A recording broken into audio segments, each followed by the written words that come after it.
இவன் விஜயா இருந்தாலும் டிமிகா இருந்தாலும் எந்த பண்ணாட வந்தாலும் முள்ள மாதிரி முடிச்சவங்க தான். விஜய் எல்லாம் ஒன்றும் பிரயோஜனம் கிடையாது, எல்லாம் வேஸ்ட்டு. சினிமா நடிக்கிறாங்கல்ல, ஆனால் சும்மா இங்கே உட்காந்து என்ன பண்ண போகிறாங்க? விஜயில் வந்து அவர் ஷூட்டிங் அவர் வந்து ஆக்டிங் தான். அண்ணாமலை ஆட்டாரு. இப்போ அண்ணாமலை வந்தால் கொஞ்சம் நல்லா இருக்கும்னு சொல்லி எல்லாருமே எதிர்பார்க்குறாங்க. அடுத்தது அண்ணாமலைக்கு வாய்ப்பு கொடுத்தா நல்லா இருக்கும். இந்த திருவண்ணாமலை அண்ணாமலையும் இந்த அண்ணாமலையும் ரெண்டும் ஒன்று தான். அவர் பேர்ல கட்சி ஆரம்பிச்ச போது எனக்கு ஊழல்வாதி தான். ஆங்கிலக்காரன் ஆட்சி பண்ணாம்பாரு சொல்றாங்களே, அவனே மேலு. ஏன்னா வந்து ஏழைப்பட்டவங்களுக்கு கொஞ்சம் கஞ்சி கிஞ்சி ஊற்றி இருப்பான். இப்போ புதுசா வராங்கன்னா விஜய் அவர்களை சொல்லலாமா? இருக்கலாம். விஜயும் அவரோட போட்டோஸ் வச்சு அவரை மாதிரி துக்கடா பையன் தம்பி, இவெல்லாம் வந்து மண்ணு மூட்டை இதெல்லாம் வந்து. தமிழ்நாட்டுல அரசியல் நிலை எப்படி இருக்கு? அரசியல்னா இது ஒரு டிசைன் தம்பி. இவங்க இப்படித்தான் இருப்பான். எவன் வந்தாலும் கொள்ளையடிப்பான், எல்லாம் பண்ணுவேன், முளை மாதிரி முடிச்சவங்க. இவன் விஜயா இருந்தாலும் டிமிகா இருந்தாலும் எந்த பண்ணாட வந்தாலும் முளை மாதிரி முடிச்சவங்க தான். இது ஒரு டிசைன். ரொம்ப குழப்பமான ஒரு சுச்சுவேஷன் தான். உண்மை வந்து தெரிய மாட்டேங்கிறது. என்ன நடக்குது? ஒருத்தர் வந்து சும்மா பழி போடுறா. இவங்க அவங்கள சொல்றதும் இவங்கள சொல்றதும் உண்மையான நிலைமை பப்ளிக்கு தெரியல. But what we come to know, எங்களுக்கு என்ன தெரியறது, இந்த மாதிரி யூடியூப்லேயோ வாட்ஸ்அப்லேயோ வர்ற விஷயங்களை அது வந்து உண்மையான்றது தெரியாது. But what we want is something new. புதுசாக ஏதோ வரணும். புதுசாக வந்தால் தான் மக்களுக்கு எல்லாமே நல்லது நடக்கும். அரசியல் முன்னாடி மாதிரி இல்லை. பழைய காலத்தில் அந்த காமராஜர் காலத்தில் இருந்த மாதிரி இல்லை இப்போதைக்கு அரசியல் எதுவுமே. ஆனால் இப்போ வருங்காலத்தில் இளைஞர்கள் கொஞ்சம் நல்லா வந்தால் நல்லா இருக்கும்னு எதிர்பார்க்குறாங்க. ஆமாம், வேற ஒன்றும் இல்லை. ஆமாம் முடிச்சிடலாம் அப்படின்னு. ஆமாம். ஏன்னா இப்போ இளைஞர்னு பார்த்தீங்கன்னா இப்போ அண்ணாமலை வந்தால் கொஞ்சம் நல்லா இருக்கும்னு சொல்லி எல்லாருமே எதிர்பார்க்குறாங்க. இப்போ வாலிப வயசில் கொஞ்சம் நல்லா துடிதுடிப்பாக ஒரு இளைஞராக இருக்காரு. அதனால அவர் வந்தால் நல்லா இருக்குன்னு என்னுடைய கருத்து. இப்போ ஒன்றுமே பிரயோஜனமே இல்லாமல் இருக்கு. பிரயோஜனமே இல்லாமல் நம்ம அவங்க சம்பாதிக்கதான் பார்க்குறோம். மக்களுக்கு என்ன பண்ணுறாங்க? எல்லா பிரச்சனை, மழை வந்தால் பிரச்சனை, எல்லாமே பிரச்சனை. அடுத்தது அண்ணாமலைக்கு வாய்ப்பு கொடுத்தா நல்லா இருக்கும். அரசியல் வந்துங்க, அவன் சாப்பிட்டுருந்தாங்கிறான், அவன் கொள்ளையடிச்சுங்கன்னாங்கிறான்.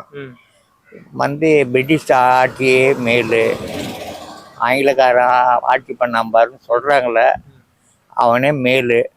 ஏன்னா வந்து ஏழைப்பட்டவங்களுக்கு கொஞ்சம் கஞ்சி கிஞ்சி ஊற்றி இருப்பான். இப்போ வந்து இந்த நடுத்தரமாக ரொம்ப ஏழ்மையாக இருக்கிறவங்க அடிப்பட்டு உதப்பட்டு சாவறான். இது வந்து சத்து உணவு போடுற, எந்த உணவு போடுற, அதை பண்ணுற, எதுவும் ப்ரோன் இல்லை நாட்டில். சும்மா ஏமாத்துற வேலை. இப்போ இருக்கிறது பரவாயில்லன்னு தான் தோன்றது. ஏன்னா நல்ல ரோடெல்லாம் நல்லா போட்டிருக்காங்க. அதனால எங்களுக்கு அதுதான் ரொம்ப நல்லா இருக்குன்னு தோணுது. ஊழல் பண்ணணும், திருடணும், எல்லா வேலையும் பண்ணாதான் அரசியல் பண்ண முடியும். சீமானே வந்தாலும் நாளைக்கு அந்த வேலையை தான் பண்ணுவார். நான் அவர் என்ன ஏசியில் படுக்காமல் இருக்காரா, இல்லை பங்களாமலை இருக்காமல் இருக்காரா? இந்த மக்களுக்காண்டி, கீழ்த்தர மக்களுக்காண்டி பேசுகிறேன், கீழ்த்தட்டு மக்களுக்காண்டி பேசுகிறேன்னு சொல்லுவான் எல்லா பேரும். அவனும் வந்தாலும் அவன் ஏசி ரூமில் பண்ணிக்கிட்டு அவன் பாட்டில் பிடிச்சி தான் படுத்து கிடப்பான். இதில் இருக்கவன் மக்கள் வந்து இதை புரியல. ஒரு நம்ம உழைப்புக்கு தகுந்த ஊதியம் இல்லை. நானே எனக்கு தேவையானது ஒரு 400 ரூபாய் 500 ரூபாய் இருந்தால் தான் என் குடும்பத்தை நான் ஒண்டி தள்ள முடியும். எனக்கே வந்து 300 ரூபாய் 200 ரூபாய் தான் கூலி. என்ன வேலை பார்க்குறீங்க? நான் வந்து ஒரு செக்யூரிட்டி. ஆமாம், 330 ரூபாய் எனக்கு. நான் வந்து பஸ் பேர் 50-60 ரூபாய் போயிட்டு நான் வந்து 270 ரூபாய் நான் என்னத்துக்காக சாப்பிட்றேன்? ஒண்ணுமே பண்ண முடியாது. இப்போ நீங்க ஒரு பீச்ல இருக்கீங்க இருக்கட்டும், சரி, நீங்க பொது இடத்துக்கு போகும்போது அந்த சேஃப்டிஸ்லாம் இருக்கா? எங்க கொஞ்சம் இப்போ இல்லைன்னு தான் சொல்றான். கொஞ்சம் கஷ்டமா தான் இருக்கு. மாற்றம் பக்கத்துலயே ஏதாவது போலீஸ் இதெல்லாம் எடுத்து வச்சுக்கணும். பக்கத்துலயே இருக்கணும். அவங்கெல்லாம் போலீஸ்லாம் இருந்தாங்கன்னா கொஞ்சம் பாதுகாப்பா இருக்கு. அப்படின்னா ஏதாச்சும் ஒரு அரசியல்வாதி, நல்ல அரசியல்வாதி இருப்பாங்க. அண்ணாமலை ஒரு தான் சாய்ஸ். அவரையும் செயல்பட விட மாட்டாங்க தம்பி. அவரே வந்தாலும் அவருக்கு ஒரு டிசைன் வச்சிருப்பான். மேலிடம் அவருக்கு மேல மக்கள் அவர்கிட்ட எதிர்பார்ப்பாங்க. அவர் நாளைக்கு முதலமைச்சராக இருந்தாலும் ஒரு சில விஷயங்கள் பண்ணவே முடியாது. எதுவுமே பண்ண முடியாது. அவர் ஏன்னா அவரை தடுத்துக்கிட்டே தான் இருப்பாங்க. இந்தியாவில் பிஜேபி சூப்பராக இருக்கு. பிஜேபி சூப்பராக பண்ணுறாங்களே. நேற்று கூட அந்த ஒர்க்ஸா ஏதோ ஒரு சட்டம் கொண்டு வந்தாங்களே, ப்ராப்பர்ட்டிஸ் எல்லாம் எடுத்துட்டாங்க, முஸ்லீம் ப்ராப்பர்ட்டிஸ். இன்னும் நிறைய அந்த சிஎஸ் 370 ஆர்டிகல் கொண்டு வந்தாங்க. திருப்பி நெக்ஸ்ட் ஏதோ ஒன்று கொண்டு வராங்க. சந்தோஷமா இருக்கு. பிஜேபியில் பண்ணுறது வந்து அவர் எதுவும் ஒரு 10 பைசா கூட சாப்பிடல. எல்லா அரசியல்வாதி மாதிரி கோடிக்கணக்கில் கொள்ளடிக்கல. சூப்பராக பண்ணுறாரு. அவர் இருக்கிறவங்க அவர் தான் பிரைம் மினிஸ்டராக வரணும். இங்கே பிஜேபி அண்ணாமலைக்கு வாய்ப்பு கொடுத்தா தமிழ்நாடு கண்டிப்பாக உருப்படும். படிச்ச இளைஞர்களுக்கு நல்ல வாய்ப்பு உண்டு. அதே மாதிரி இப்ப ஹிந்தி இதெல்லாம் கொண்டு வராங்க இல்லையா, அது வந்து கண்டிப்பா வந்து மும்மொழி கொள்கை கண்டிப்பா வரணும். ஏன்னா இங்கிலீஷ் மீடியத்துல எல்லாத்துலயுமே இருக்கு. பணக்காரங்க வசதி உள்ளவங்க தான் அந்த மாதிரி படிக்கிறாங்களே தவிர ஏழை எளிய மக்கள் வந்து அந்த மாதிரி வந்து படிக்கல. அதனால அந்த மும்மொழி கொள்கை கொண்டு வந்தா நல்லா இருக்கும். தேச நேசம், வீரம், விவேகம் அண்ணாமலையாட்டே இருக்கு. இந்த திருவண்ணாமலை அண்ணாமலையும் இந்த அண்ணாமலையும் ரெண்டும் ஒண்ணுதான். படிச்சவன் இறங்கி சாட்டையில் அடிக்க விட்டீங்களே நீங்க, ஏன் விட்டீங்க? படிச்சவன் தானே, அவன் சொல்றதை நீங்க கேளுங்க. அவனுக்கு ஓட்டு போட்டிருக்க நீங்க அன்னைக்கு. சாட்டையில அடிச்சு அது கீழ்த்தரமான அரசியல பண்ண வச்சதே நீங்க தானே. ஏன் ஸ்டாலின் சட்டை கிழிச்சிட்டு போலையா? அதான் சொன்னேன், ஒரு குழப்பமான ஒரு சுச்சுவேஷன்ல இருக்குது தமிழ்நாடு. பட் நல்லது செய்யறவங்க யாரா இருந்தாலும் எங்க ஓட்டு அவங்களுக்கு தான். யார் நல்லது செய்வான்னு உங்களுக்கு ஒரு ஒப்பீனியன் இருக்கும்ல? புதுசா யாராவது வரணும். புதுசா யாராவது வரணும். இப்ப இருக்கிற கணக்குல இல்லாம புதுசா யாராச்சும் இவங்க என்ன பண்ணுவாங்கன்றது எல்லாருக்கும் தெரியும். புதுசா வர்றவங்க தான் ஏதாவது புதுமையா செய்வாங்க. அதை தான் நாங்க எதிர்பார்க்கிறோம். இப்ப புதுசா வராங்கன்னா விஜய் அவர்களை சொல்லலாமா? இருக்கலாம். விஜய் அவர்களை சொல்லலாம், அண்ணாமலை அவர்களை சொல்லலாமா? கண்டிப்பா சொல்லலாம். ஏன்னா அவர் தான் நிறைய பப்ளிக் க்ளோஸா இருக்கிறது அவர் தான். விஜயை விட அண்ணாமலை தான் பப்ளிக்கோட ரொம்ப க்ளோஸ்ல இருக்காரு. Is ready. நல்ல லேர்னட் பர்சனாலிட்டி, அறிவுள்ளவர், சட்டம் தெரிஞ்சவர், பயம் இல்லாதவர், எல்லாத்துலேயுமே இஸ் பர்ஃபெக்ட். இப்போ போன காலத்துல பாத்தீங்கன்னா சிவாஜி கணேசன் அரசியல்ல வந்தாரு. ஒரு தொகுதியில விட்டு அவரால் நின்று ஜெயிக்க முடியல இல்லையா? அதே மாதிரி தான். அதே மாதிரி விஜய் வந்து எம்ஜிஆர் வந்து வரதுக்கு முன்னாடி வந்து டிஎம்கே கருணாநிதி கூட தான் இருந்தாங்க.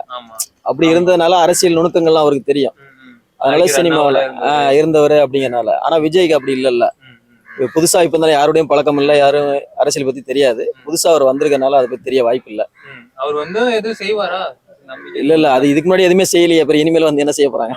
அவங்களோட தொண்டர்கள் வருமுன்னு செய்யணும். வரதுக்கு முன்னாடி இப்ப லாரன்ஸ பாத்தீங்கன்னா அவர் அரசியலுக்கு வராரா வரலையான்னு தெரியாது. ஆனா வரதுக்கு முன்னாடி என்னென்ன நலத்திட்ட உதவிகள்லாம் மக்கள் செஞ்சுட்டு வர்றாரு பாத்தீங்களா? அந்த மாதிரி செஞ்சுட்டு அரசியலுக்கு எல்லாரும் வந்தா நல்லா இருக்கும். 26 எலெக்ஷன் வருதுல, நல்லா இருக்கும் வந்தா. அண்ணாமலைக்கு அட்லீஸ்ட் வாய்ப்பு கொடுத்து பார்க்கலாம்ல, தப்பு கிடையாதுல்ல. விஜய் எல்லாம் ஒன்றும் பிரயோஜனம் கிடையாது, எல்லாம் வேஸ்ட். சினிமா நடிக்கிறாங்கல்ல, ஆனா சும்மா இங்க உட்காந்து என்ன பண்ண போறாங்க? நிறைய யங்ஸ்டர்ஸ் விஜய்க்கு நிறைய பேர் சப்போர்ட் பண்றாங்கன்னா ஃபேன்ஸ் தானே பண்றாங்க. என்ன மாதிரி பப்ளிக் பண்ணணும். யாரு நல்லா பண்ணாங்க தமிழ்நாட்டுக்கு? ஜெயலலிதா அம்மா நல்லா பண்ணாங்க. நல்ல கண்ணு அவங்க, ஜீவா அவங்கெல்லாம் இருக்கான், காமராஜெல்லாம் இருக்கான். காமராஜர் பேர்ல கட்சி தொடங்கினவே ஊழல்வாதி தான். காமராஜர் நல்லவர் தானே எல்லாரும் பேசுறான், நல்லவர் ஒத்துக்குருவான். அவர் பேர்ல கட்சி ஆரம்பிச்ச போது எனக்கு ஊழல்வாதி தான். அவரு நல்லவர் தான். அதுக்கப்புறம் வந்து அவர் காமராஜருக்கு அப்புறம் போச்சே. விஜயும் அவரோட போட்டோஸ் எல்லாம் வச்சு அவரை துக்கடா பையன் தம்பி இவெல்லாம் வந்து மண்ணு மூட்டை இதெல்லாம் வந்து என்ன ஒரு வார்த்தை கண்டினியூஸ். இப்ப வந்து என்கிட்ட பேசுற மாதிரி ஒரு 5 நிமிஷம் போய் பேச அதான் நிக்க மாட்டேங்கிறாரு, பிரஸ் மீட்டுக்கு முன்னாடி வர மாட்டேங்கிறாரு. தம்பி கேஷுவலா உனக்கு வந்து பிரச்சனையில பேச தெரியாது. அதே சீமான்ட்ட போனீங்கன்னா நிறைய பேசுவோம். எம்ஜிஆர் நல்லா பண்ணாருன்னு சொன்னாங்க. காமராஜர் காலத்துல நல்லா இருந்துச்சு. காமராஜர் மாதிரி வரணும்னா கஷ்டம்தான். அட்லீஸ்ட் இவங்க 2 பேர் மாதிரி யாராவது வந்தா, ஸ்ட்ராங்கான ஒரு பர்சனாலிட்டி வந்தா தமிழ்நாட்டை காப்பாத்து. எனக்கு வந்து மு கருணாநிதி தான் பிடிக்கும். அவருதான் பிடிக்கும். பிடிக்கும். அப்போ அவரை தான் பிடிக்கும். இதனால வரைக்கும் அவருக்கு தான் நான் ஓட்டு போட்டு இருக்கிறேன். இதனால வரைக்கும் எல்லாருக்குமே போட்டுட்டோம். ஆனா இப்ப விஜய் வந்து கொஞ்சம் நல்லா பண்ணாருன்னா அடுத்த தடவையும் அவரே செலக்ட் பண்ணலாம். என்னை திட்டான், என்னை அடிச்சுட்டான், எல்லா பேரும் மக்களையும் குறை சொல்லிட்டு அவனையும் சொல்லிட்டு கொள்ளையடிக்கிற மட்டும்தான் கணக்கா வச்சிருப்பேன். எத்தனை 5ஆண்டு திட்டம் போட்டிருக்காங்க. ஒண்ணு அந்த 5ஆண்டு திட்டமோ இல்ல இத்தனை திட்டங்களுக்கு ஒதுக்கின நிதியோ இருந்திருந்தா 100 சிங்கப்பூரோட தாண்டி இருந்திருக்கு. சென்னையா இருந்தாலும் சரி, தமிழ்நாடா இருந்தாலும். இன்னைக்கும் இந்தியாவில் அதிக ஜிடிபியில கொடுக்கறது நம்பர் 1 தமிழ்நாடு தான். குழப்பமான சுச்சுவேஷன், யார் எப்படி ஜாயின் பண்ண போறாங்க அப்படின்னு தெரியல. அதை வச்சுதான் நம்ம சொல்ல முடியும். பிஜேபி வந்தாலும் ஓகே, ஏன்னா மோடி தலைமை நல்லா தான் இருக்குது. அங்க இன்னைக்கு 2025 தான் இருக்கும். ஆனா 2050 உட்காந்துருக்கான். அவங்க 2050 வரைக்கும் டிசைன் பண்ணிட்டான். பக்கத்துல இருக்க சிலோன் கவுந்து போச்சு, பங்களாதேசம் கவுந்து போச்சு, நேபாள் கவுந்து போச்சு, பாகிஸ்தான் பொருளாதாரத்துல ஒண்ணும் இல்லாம நடுத்தரவுல எடுக்கிறான். ஆனா இந்தியா மட்டும் ஸ்டாண்டர்டா நிக்குதுன்னா என்ன காரணம்? அமெரிக்காவே மிரட்டுறானா என்ன காரணம்? இந்தியாவில் கேட்டால் நான் மோடி தான். மோடி தான் சூப்பர். தமிழ்நாட்டில் கேட்டால் 2 பேரும் இல்லை, எம்ஜிஆர் இல்லை, ஜெயலலிதாவும் இல்லை. காமராஜர் இருக்காரு. அந்த காலத்து நான் இல்லை, அவங்க என்னோட ரொம்ப வயசு பெரியவங்க. எனக்கு 58 வயசு தான் ஆகுது. ஓ. அந்த பீரியட்ல நான் சென்னையில் இல்லை. வேகமா செயல்படுறாங்க, ம். அதுக்கு தான் படிச்சவன். இப்ப கிளாம்பாக்கத்துல ஒரு பஸ் ஸ்டாண்ட் ஓபன் பண்ணாங்க. அந்த பஸ் ஸ்டாண்ட் பாக்குறதுக்கு இதே நம்ம நாட்டுல போய் பாக்குற பஸ் ஸ்டாண்டுக்கும் நம்ம தமிழ்நாட்டுல பாக்குற பஸ் ஸ்டாண்டுக்கும் நிறைய டிஃபரெண்ட் இருக்கு. அங்க வந்து ஒரு குப்பை மாதிரி போட்டு வச்சிருக்காங்க, இங்க நீட்டா மெயின்டைன் பண்றாங்க. மெயின்டெனன்ஸ் இருக்கு, புதுசா வந்திருக்கு. புது பொண்டாட்டி எப்பவுமே அழகாத்தான் இருக்கான். விஜய் அவர்களுக்கு நீங்க உங்களோட சப்போர்ட் இருக்காத மாதிரி தான் தெரியுது. இல்ல அவருக்கு சப்போர்ட் கிடையாது. ஏன்னா மக்களுக்கு நல்லது செய்ய யார் இருக்காங்களோ அவங்களுக்கு தான் நம்ம சப்போர்ட். நம்ம கேட்கறத வச்சு சொல்ல முடியாது. ம். அங்க சென்ட்ரல்ல அவங்க என்ன டிசைட் பண்ணி சொல்றாங்களோ அண்ணாமலை அதை தானே பண்ணி ஆகணும் ஆமா. இல்லையா? ம். அப்போ அதை பார்க்கலாம், எதிர்பார்க்கலாம். ம். ஃபியூச்சர்ல என்ன ஆகும்னு பார்க்கலாம். Okay. ஓகே. ஒரு ஃபாரின் டெலிகேட்ஸ் வந்து ஒரு அட்லீஸ்ட் ஒரு இங்கிலீஷ் பேச தெரியணும். ம். ம். சென்ட்ரல் மினிஸ்டர் வந்து ஹிந்தி பேச தெரியும். நம்ம ஆளுங்களுக்கு எதுவுமே தெரியாது. ம். ம். அவங்களுக்கும் தெரியாது, நம்மளும் இங்கே எடுத்து விட்றாங்க. ஹிந்தி படிக்காத அதை படிக்காத. அவங்க பசங்க மட்டும் எல்லாம் இன்டர்நேஷ்னல் ஸ்கூல்ஸு. இப்போ யாரோ சொன்னாங்க பாரு, கனிமொழியோட பையன் கூட சிங்கப்பூரில் படிக்கிறேன். அந்த தமிழ் சப்ஜெக்டே கிடையாது. அப்புறம் எதுக்கு நீ தமிழ் உங்களுக்கு தமிழ் கற்றுக்கணும் இல்லைன்னு. அது தகுந்த மாதிரி நம்ம படிக்கிறதுக்கு ஏதோ இப்போ இதுக்குள்ள இன்டர்நேஷனல் லாங்குவேஜ் நேஷனல் லாங்குவேஜ் ரெண்டும் தெரிஞ்சு எங்கேயாவது போய் படிச்சுக்கலாம். தமிழ்நாட்டில் எத்தனை பேருக்கு வாய்ப்பு கொடுப்பாங்க, வேலை வாய்ப்பு? டிவிக்கு வந்து நிறைய இடத்துல வெற்றி பெறும் அப்படிங்கிற மாதிரி எல்லாம் சொல்றாங்க. அதெல்லாம் சாத்தியமே இல்லை தம்பி, வாய்ப்பே இல்ல. வாய்ப்பே இல்லை. இப்பவும் வர முடியாது, எப்பவுமே வர முடியாது. ம். ம். விஜயகாந்துக்கு இல்லாத மாஸ் கிடையாது. 30 எம்எல்ஏ வச்சிருந்தாரு ஃபர்ஸ்ட் இதுல. ம். இன்னைக்கு இருந்த இடம் இல்லாம போச்சு. இன்னைக்கு போய் பிஜேபி கிட்ட மண்டி போட்டு கிடக்குறான் சீட்டுக்கு. இப்ப விஜய் வேற வந்திருக்காரு. விஜய்ல வந்து அவர் ஷூட்டிங் ஷூட்டிங். அவர் வந்து ஆக்டிங் தான். ம். ஆக்ட் பண்ணலாம், கொள்ளலாம். ம். ஆனால் அரசியலில் வந்து இதே கமலஹாசன் வந்துக்கிறாரு. அதே மாதிரி ரஜினி ரஜினி இல்லை, அவரை ஒதுங்கிட்டாரு. வந்தாருல. அதே மாதிரி நம்ம அவர் பேர் என்ன, விஜயகாந்த் டி ராஜேந்திரன். ராஜேந்திரன். அவர் ரயில்வேல ரயில் பட்டியில் போனார். ஆமா. அதெல்லாம் வந்து புரியன்படாது. இதெல்லாம் புரியன்படாது. இது வந்து அரசியல் நோக்கம் தெரியணும். ம். எங்க பிடிச்ச அந்த பாம்புக்கு விஷம் கக்கும் அப்படின்னு தெரிஞ்சிருக்கணும். அப்பதான் அரசியல் பண்ண முடியும். எந்த பள்ளிக்கூடத்துல ஸ்கூல்லையுமே வந்து நீட் இருக்கக்கூடாது, ம். ம். மும்மொழி கொள்கையே இருக்கக்கூடாது. ம். இப்போ தமிழ் இங்கிலீஷ்னா தமிழ் இங்கிலீஷ் மட்டும்தான் இருக்கணும். ம். ஆனா இங்க வந்து தமிழ்நாட்டுல அப்படி கிடையாதுல்ல. ம். இப்போ இந்த தமிழ்நாட்டில் மட்டும் இல்லை, இந்தியாவிலே பார்த்தீங்கன்னா மும்மொழி கொள்கை அவனுடைய மொழியை எடுத்துக்கிறான். ஃபர்ஸ்ட் தமிழ், ரெண்டாவது இங்கிலீஷ், மூணாவது வந்து ஏதாவது ஒரு மொழியை தேர்ந்தெடுத்துக்கிறாங்க. அப்படிதான் இப்போ இருக்கு.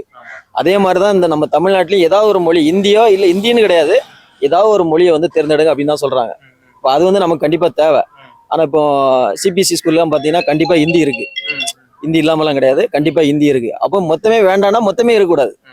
இன்னைக்கு நீட்டை வச்சு பேசினவங்க அடுத்தது வந்து மும்மொழி கொள்கையை வச்சு பேசுவாங்களே. ஆமா, கண்டிப்பா பேசுவாங்க. அட்லீஸ்ட் யங்ஸ்டர்ஸ் எனக்கு தெரிஞ்சு ம். அண்ணாமலைக்கு தான் பேசுறாங்க. விஜய் ஃபேன்ஸ் விஜய்க்கு பேசினா பேர் நமக்கு தெரியாது. ம். ம். ம்.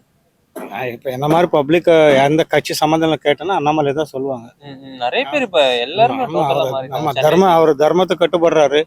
மக்களுக்கு கண்டிப்பா செய்வார் ஏதாவது. ம். ம். அட்லீஸ்ட் செய்யலைன்னாலும் கொள்ளாடிக்க மாட்டாரு. இப்ப ஏடிஎம்கேவோட கூட்டணி இருக்கும்னு வேற சொல்லிக்கிறாங்க. அது ஆமா, அதுவும் சொல்றாங்க, தெரியலையே. கூட்டணி இருந்தா ஓகேவா இல்ல கூட்டணி இருந்தா நல்லது தானே, இருந்தா நல்லதா? நல்லதா இருந்தா நல்லது தானே. ஒரு கை தூக்கிட்டு இவங்களுக்கு கொஞ்சம் பயம் வரும்ல, திமுக பயம் வரும்ல. அவங்களுக்கு தான் இப்ப இப்ப பயமே இல்ல. விஜய் அவங்க வந்து- வச்சு நம்ம தான் என்னமே அப்படிங்கறது. அவங்க சொல்லுவாங்க, ஓட்டு போடும்போது தானே தெரியும். ஆமா. 5 வருஷமா இல்லை, இன்னைக்கு கண்டினியூ 10 வருஷம் எங்கே இருந்தாங்க அவங்க. ம். ம். அவங்க அப்பா காலத்துல 5 வருஷம் தான். அதுக்கப்புறம் திருப்பி ஏடிஎம்க்கு தான் வரும். எனக்கு ஒரு 500 ரூபாய் கொடுத்தேன்னா, யாக்கா ஒரு 500 ரூபாய் கொடுத்தாங்க, அந்த சூரியன்ல போட்டு வந்துருக்கா அப்படின்னு சொல்ற காலம். இல்ல யாரா இருந்தாலும் சரி கூட்டணி இல்லாம ஜெயிக்க முடியாது. ம். ம். தமிழ்நாட்டை பொறுத்தளவு வந்து யாரு கூடயாவது கூட்டணி சேர்ந்தா மட்டும்தான் ஜெயிக்க இப்ப முடியும். ஏடிஎம்கேவோட தான் சொல்லிட்டு இருக்காங்க. ஏடிஎம் கூட தானே இருக்கும். ஆமா, ஏடிஎம்ல கொஞ்சம் பிரச்சனைகள் ஓடிக்கிட்டு இருக்கு. ஆமா, அது கரெக்டா தெரிஞ்சுக்கிட்டு இருக்காங்க. அது கரெக்டா லெவல்ல வந்து ஏடிஎம் கூட கூட்டணி சேர்ந்தாங்கன்னா கண்டிப்பா ஜெயிப்பாங்க. பிஜேபிக்கு வந்து அவங்க வளர்ந்துகிட்டு இருக்காங்க. இப்ப இந்த அண்ணாமலை வந்ததுக்கு அப்புறம் வளர்ந்துட்டாங்க. தமிழ்நாடு வந்து பிஜேபி வளர்ந்துருச்சு. இன்னொரு 3 வருஷம் போனா இன்னமும் நல்லா வளர்ச்சிக்கும். 20%, 30% அமைட்டாங்கன்னா இவங்க தான். ஏற்கனவே 30% பிஜேபி இது ஏடிஎம் கிட்ட இருக்குன்னா இவங்ககிட்ட 20% இருக்கு, 19%. இப்ப இவங்க இந்த கூட்டணி இப்ப வந்து இருக்கிறது நிலவரப்படி அவங்க தான் படிச்சவன் வரணும், படிச்சவன் வந்ததா நல்லது. அண்ணாமலைக்கு வாய்ப்பு கொடுத்தா கண்டிப்பா தமிழ்நாடு நல்லா இருக்கும். நம்ம சேஃபா தூங்கலாம், எந்த பயமும் இல்லாம தூங்கலாம். எல்லா ராஜ்யமும் அடிக்கிறவர் போட்டி. அதான்